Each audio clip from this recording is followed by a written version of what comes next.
Hi guys, this is Carrie with Fullerton Professional Organizing, and today we're going to talk about letting go of clutter. But before we get started, we're going to start with that joke of the day. So, I was organizing my closet the other day and I found a pair of shoes that I had not worn in a long time, in many years. So, what I did was I started thinking, hey, this will probably come in style again. But then I realized if they ever do come in style, they'll be vintage. And I'd need to be at least 80 years old to wear them again. Okay, now, if you're here, you're probably wondering, how can I let go of clutter without feeling anxious and guilty? What does the Bible say about trusting God with our possessions? Well, you're in the right place. In this episode, we're going to talk about Matthew 6:25 through 34, where Jesus teaches us to trust God with our needs, and I'll share some practical tips on how to decide what to keep, donate, or discard. Whether you're organizing your home, your faith, or both, or your business, you won't want to miss this one. All right. Before we dive in, though, don't forget to like and subscribe. Give us thumbs up if you like the video. Tap the bell so you never miss an episode.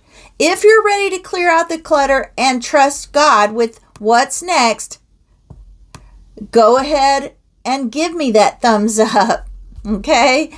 Now, in the comments below, do you ever feel like your stuff is taking over your life? Clutter can make your home feel chaotic. Your mind feels overwhelmed. Your days feel more stressful. But there's good news. Letting go of clutter doesn't have to be hard. It sometimes feels hard, but it doesn't have to be. With a few simple steps, you can create a calmer, more organized space that brings you joy. So let's go ahead and explore. Clutter isn't just about our physical stuff. It can weigh on our mind too. Studies show that a messy space can increase stress and make it harder to focus. On the other hand, a clean, organized home can help you feel more relaxed and in control. Letting go of clutter isn't just about cleaning up, or it's more about easily resetting our space, creating a space that supports the life you want to live. It's not always, our homes aren't always going to be perfectly neat and tidy, but we want to make it easy to make it neat and tidy on a daily basis. And the first place we start, number one, is we start small. And we've discussed this many, many times. The thought of decluttering your entire home can feel overwhelming. That's why it's best to start small. You pick one area to focus on. Start with a drawer. Start with your purse, a shelf, a cabinet, or a corner of a room. Maybe a small area that's been driving you crazy for years. And then ask yourself some questions. Do I even use this? Has it collected like inches and inches of dust because I've never touched it? Does it bring me joy, or does it have a purpose in my life or in my home, in my decor? Have I used it in the past 6 months, past year, past 5 years? If the answer is no, it might be time to let it go. Now, step 2, use the 3-box method. To make decluttering easier, try the 3-box method keep, donate, trash. Keep items that you use and love. Donate things that are still in good condition, but someone else can use and love. And then, of course, we know the trash. It's broken, unused items that are just taking up space. This method helps you make quick decisions and keeps the process organized. Now, you might want another category, a maybe category, and then you can go through that a little bit slower. But start with all the quick decisions. Number 3, let go of the guilt. One of the hardest parts of decluttering is dealing with guilt. Maybe you feel bad about getting rid of something a person gave you, but you kept it, you used it, and now you no longer use it. Or you worry you'll need it later. Remember, it's okay to let go, because one thing I have learned is if I let go of something that I need later in the future, I could probably go pick it up at Goodwill. Although in all my years of organizing, and decluttering, I don't believe I have ever had to go repurchase an item. Remember, it's okay to let go. Holding on to things out of guilt or fear only adds to the clutter. Focus on how good it will feel to have a cleaner, more open space.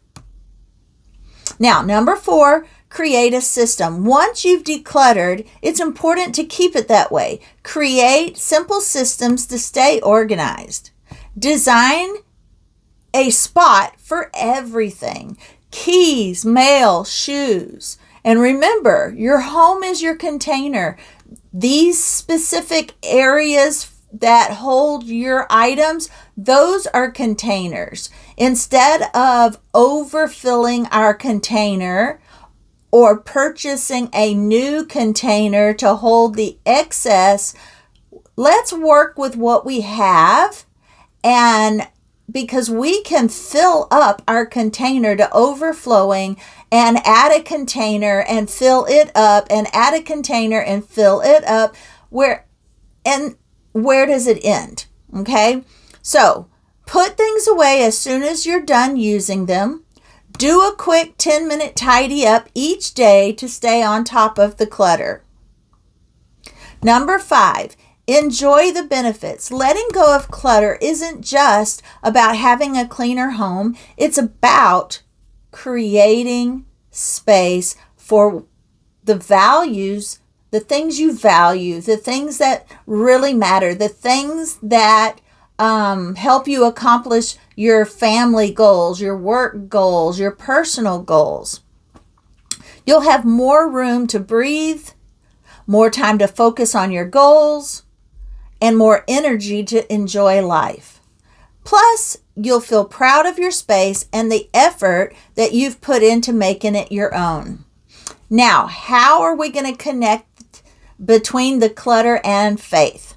All right, let's get started. We all know how overwhelming clutter can be. We've talked about that. It's like the stuff that slowly accumulates in your lives without us even realizing it. Sometimes it's physical clutter, like the junk drawer that you haven't tackled in months or years. And I'm sometimes guilty of that. Although mine's pretty well organized, I do have another COVID drawer that maybe needs to be cleared out of COVID tests and put those things in other places. But it could also be cluttered things that weigh on your heart and mind. Faith clutter weighs on your hearts and minds. But did you know that when we let go of these things, it can be an act of faith? I'm here to show you how. Let's start with Matthew 6:25-34, where Jesus encourages us to trust God for all our needs. In this passage, Jesus says, "Therefore, I tell you, do not worry about your life, what you will eat or drink, or about your body, what you will wear. It's not life Is not life more than food and body more than clothes? Jesus uses the example of the birds and lilies to show that God takes care of even the smallest details in creation. If God provides for the birds of the air and flowers in the field, don't you think He'll take care of you? Why does this matter in organizing? How does this connect? Well, when you let go of clutter, you're choosing to trust that God will provide what you truly need. We don't need to hang on to things out of fear that we'll never have enough, or that we might need them someday. Instead, we can trust that God will guide us to the right things at the right time. Now, let's get practical. It's one thing to know that letting go of clutter is an act of faith, but how do we actually do it? Here's a simple framework to help you decide what to keep, donate, or discard. Now, some of this may be a review.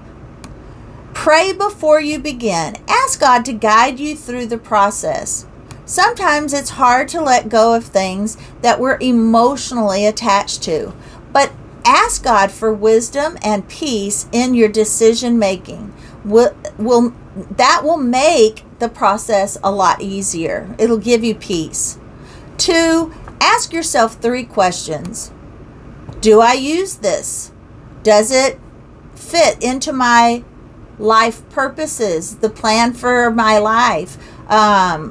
Does this bring me joy or serve a purpose? If I needed this in the future, could I easily replace it? Number 3, sort items into 3 categories. This is where we're doing a little review. The keep items are the things you use regularly, love, fit in with your decor or your home or your values. Donate are the items that are no longer useful, maybe in good condition still, but you no longer need them or use them. You can bless someone else with those items. And then your discard items we talked about are things that are just no longer, they're trash. They are torn, they're stained, you can get rid of them. Now, pause the video right now and grab one item you've been struggling to let go of. Use the 3 questions we talked about to decide whether to keep, donate, or discard. Then come back and let me know in the comments what that item was. Okay? Okay, how do you feel? Sometimes the hardest part of organizing is letting go of emotional clutter. It's not just about physical items, but also about old habits, past relationships, and even our own fears and insecurities. The things that we believe about ourselves. In these moments, remember that letting go of emotional clutter is just as much an act of faith.